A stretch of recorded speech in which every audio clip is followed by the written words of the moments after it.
तो अर्धवार्षिक परीक्षाएं सभी की होने वाली हैं।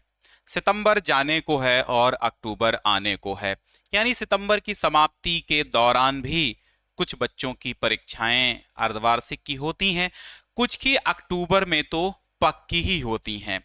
लगभग 90 स्टूडेंट्स की जो अर्धवार्षिक परीक्षाएं हाफ ईयरली एग्जामिनेशन होते हैं वो अक्टूबर भर में ही होते हैं, और अक्टूबर में ही उत्तर प्रदेश माध्यमिक शिक्षा परिषद ने भी अपने एग्जाम कैलेंडर में भी यही मेंशन कर रखा है कि अक्टूबर में आपकी अर्धवार्षिक परीक्षाएं होंगी। बट 1-2 सप्ताह आगे या पीछे हो सकता है, अक्टूबर से 1 सप्ताह पहले, अक्टूबर के बाद 1 सप्ताह तक ऐसे एग्जाम होते रहते हैं। तो मैं ये मान के चलूं 15 सितंबर से लेकर के 15 नवंबर तक अर्धवार्षिक परीक्षाएं होती हैं। इस बार एक और अपडेट आई है, एक और न्यूज आई है, जो कि मैं ज्ञान सिंधु अपडेट्स वाले चैनल पे ऑलरेडी बता भी चुका हूं।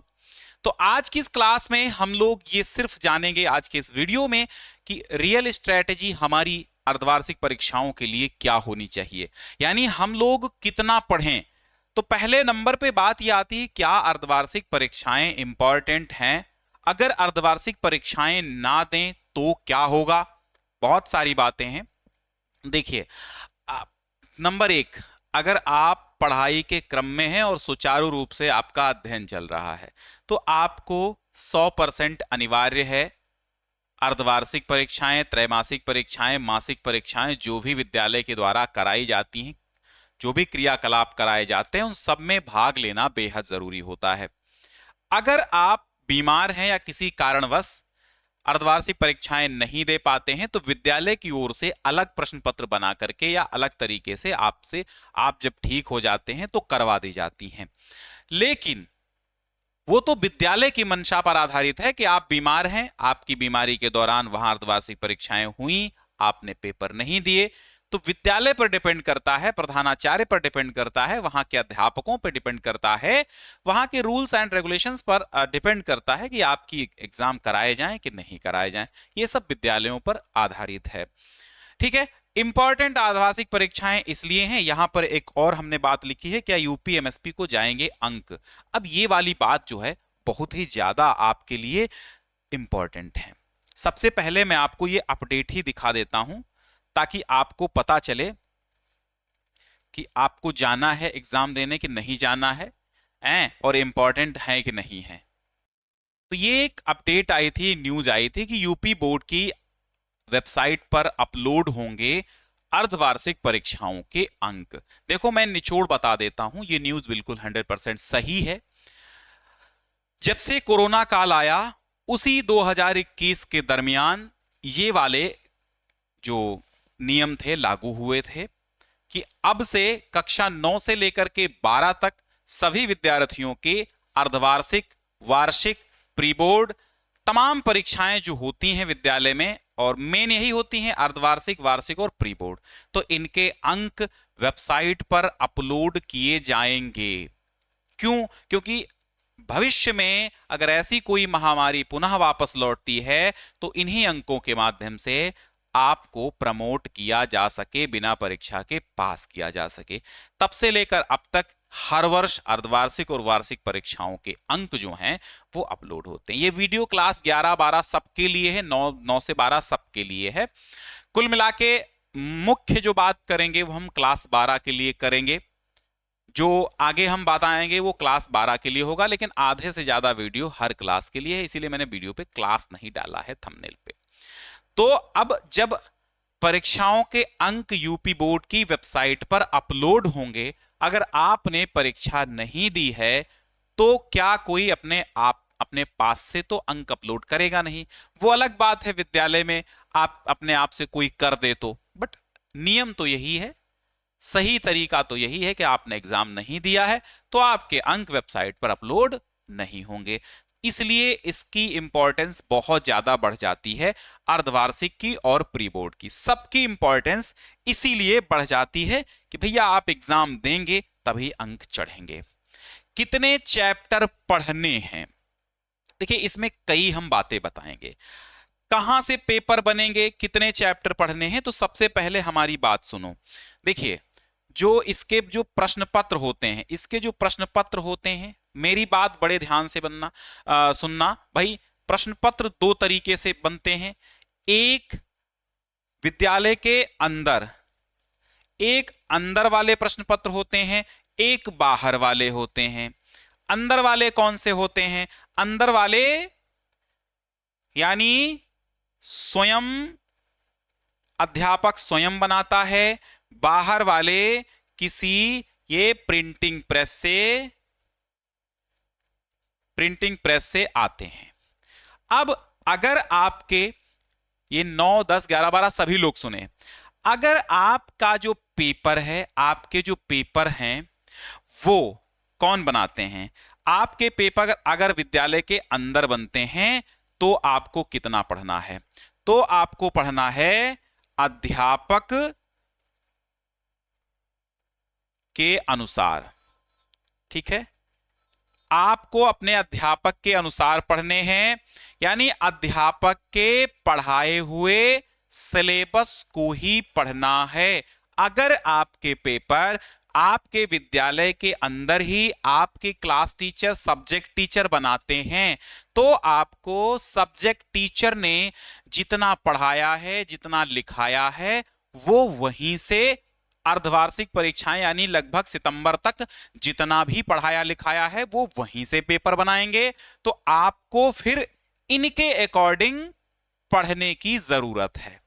बस नॉर्मली आप अध्यापक जी से पूछ लीजिए कि सर पेपर बाहर से आएंगे या सर आप लोग बनाएंगे।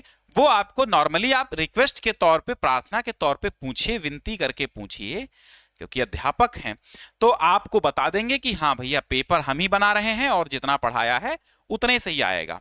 ठीक है, अब जो पेपर बाहर से आते हैं इसके लिए थोड़ा सा हमें स्ट्रैटेजी मेंटेन करनी पड़ती है, क्योंकि बाहर के छपाई कर्ताओं को, ये टाइपिस्टों को ये नहीं पता होता है कि आपके विद्यालय में कितना सिलेबस पढ़ाया गया है, कौन से क्वेश्चन पढ़ाए गए हैं, कौन से नहीं पढ़ाएंगे हैं।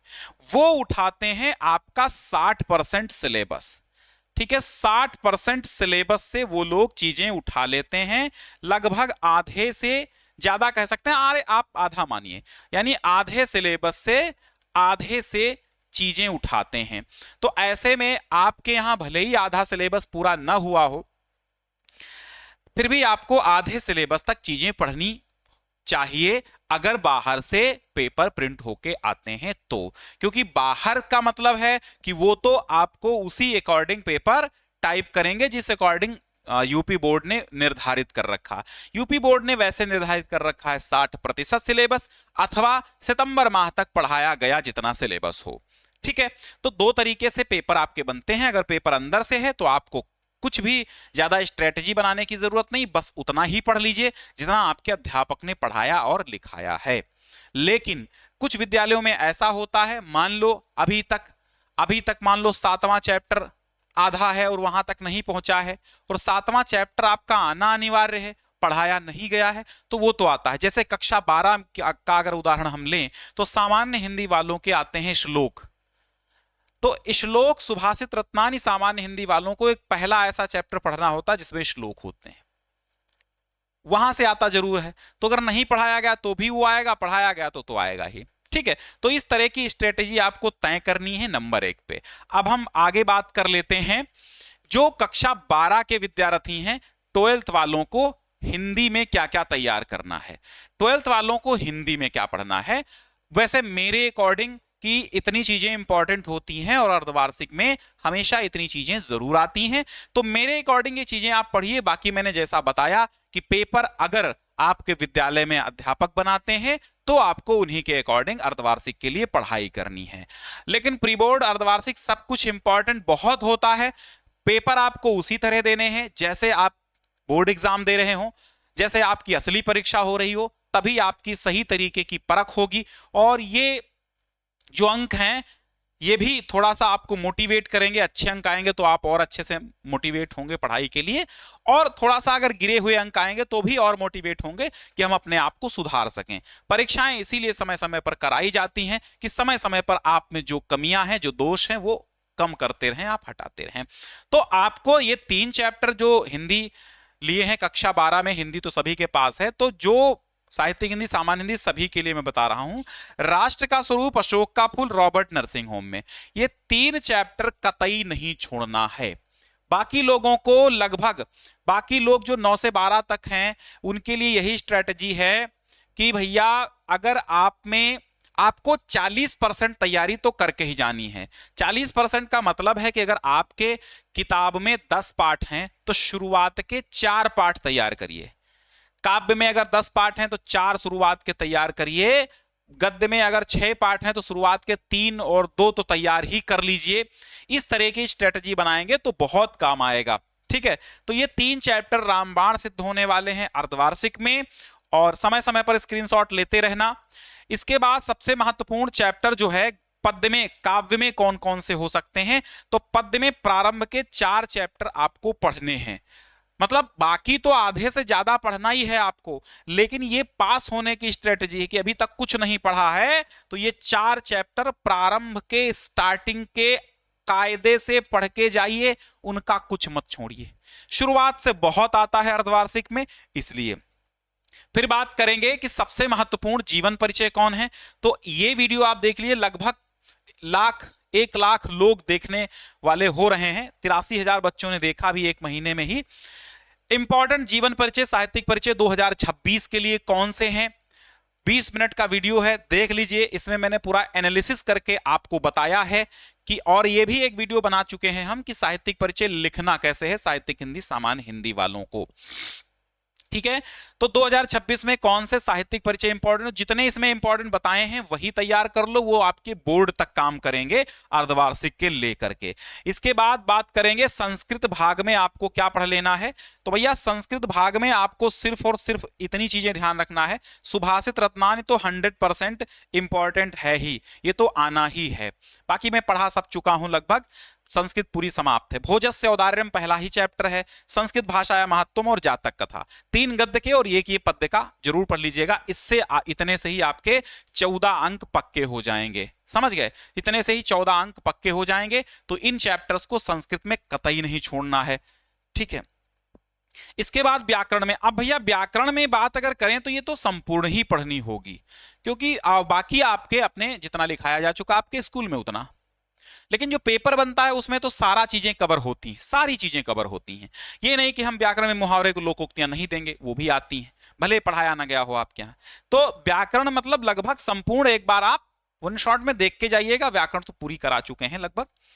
ठीक है, तो व्याकरण में कुछ आइडिया नहीं रहता है क्योंकि व्याकरण कंप्लीट से आती। कहानियों में आप ज्यादातर बहादुर और पंचलाइट, ये 2 कहानियों का सारांश, उद्देश्य, चरित्रण, ये सब याद करके जाएं, ये आ जाता है। और एक और याद कर लेना, लाठी कहानी, ध्रुव यात्रा कहानी, ये भी सामान्य हिंदी के लिए ध्रुव यात्रा और साहित्यिक हिंदी वालों के लिए लाठी भी इंपॉर्टेंट है, लेकिन ये 2 कहानियां सबसे ज्यादा इंपॉर्टेंट हैं। लाठी, ध्रुव यात्रा भी पढ़ के जाइएगा हो सके तो। इसके बाद आता है कि निबंध सर 9 अंकों का काम होता है, 50,000 बच्चे इसको भी देख चुके हैं। 9 अंकों का काम निबंध में है सर, तो महत्वपूर्ण निबंध कौन से हैं, तो जो महत्वपूर्ण निबंध इस वीडियो में हमने बताए हैं, ये कीवर्ड डाल के सर्च कर लेना, 12th हिंदी महत्वपूर्ण वायरल निबंध 2026 ज्ञान सिंधु, तो आपको ये वीडियो भी मिल जाएगा। और ये मिल जाएगा तो इस 20 मिनट के वीडियो में आपको पता चल जाएगा कि हमें कौन से निबंध तैयार करने हैं जो बोर्ड तक काम आएंगे। ये बोर्ड में भी काम आएगा, प्री बोर्ड में भी काम आएगा, अर्धवार्षिक में भी काम आएगा। ठीक है, तो इसको आप आराम से देख लो। इसके बाद आपको जो भी तैयारी में कमी है, कक्षा 12 वाले प्लेलिस्ट देख लीजिए, 89-90 क्लासेस इसमें हो चुकी हैं, और जो कक्षा 11 वाले हैं वो भी अपनी देख लें। दोनों ये प्लेलिस्ट इसी तरह की दिख रही हैं, तो आप सर्च करिए क्लास 11 2026 प्लेलिस्ट ज्ञान सिंधु हिंदी, तो मिल जाएगा आपको, बस और कुछ आपको विशेष नहीं देखना है। तो इस तरह की स्ट्रेटजी आप जब बनाएंगे तो आपको अर्धवार्षिक परीक्षाओं में कोई दिक्कत नहीं होने वाली है। 9 और 10 के लिए हमारा अलग चैनल है, यूपी बोर्ड ज्ञान सिंधु यूपी बोर्ड 9-10, ऐसे सर्च करेंगे ज्ञान सिंधु यूपी बोर्ड 9-10, तो आपको हमारा 9-10 वाला चैनल मिल जाएगा। वहां पर 9-10 का सिलेबस कवर कराया जा रहा है। हालांकि इस चैनल पर भी 9-10 का सिलेबस है, वो ऑलरेडी पहले का है, लेकिन जो नए सिरे से क्लासेस चल रही हैं वो 2026 की जो चल रही हैं, ज्ञान सिंधु यूपी बोर्ड 9 10th वाले चैनल पे चल रही है। इस वीडियो को ज्यादा से ज्यादा शेयर कर दीजिए। बहुत ज्यादा प्रोफेशनली तो हम नहीं बोल पाए, बड़े ज्यादा प्रोफेशनली तो हम नहीं बोल पाए ना, ये कह सकते हैं, लेकिन हाँ जितना बताया है नॉर्मली बातचीत की तरह हम और आप आपस में बातचीत कर रहे हैं वैसे मैंने बता दिया है। मोटी मोटी बातें आपको बता दी हैं कि अर्धवार्षिक में किस तरह आप अच्छे अंक पाएंगे और अर्धवार्षिक क्यों इंपॉर्टेंट है, अर्धवार्षिक ना देने से क्या होगा। अर्धवार्षिक ना देने से आपके नंबर बोर्ड में अपलोड नहीं होंगे, बोर्ड में अपलोड नहीं होंगे तो आप क्या है, आप बोर्ड में एब्सेंट माने जाएंगे। ठीक है, लेकिन बाद में हो भी जाते हैं, विद्यालयों में अलग से करा लिए जाते हैं पेपर, ताकि आपका जो है साल बर्बाद न हो। तो कोई अगर बीमार हैं आप तो डरने की जरूरत भी नहीं है, रिक्वेस्ट कर लीजिएगा, स्कूलों में हो जाता है। ठीक है, तो बस इतना ही था बताने को।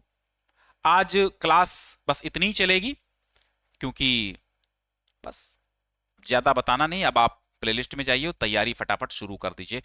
चैन से मत बैठिए जब तक बोर्ड परीक्षा हो ना जाए, तब तक चैन से आपको नहीं बैठना है। क्यों?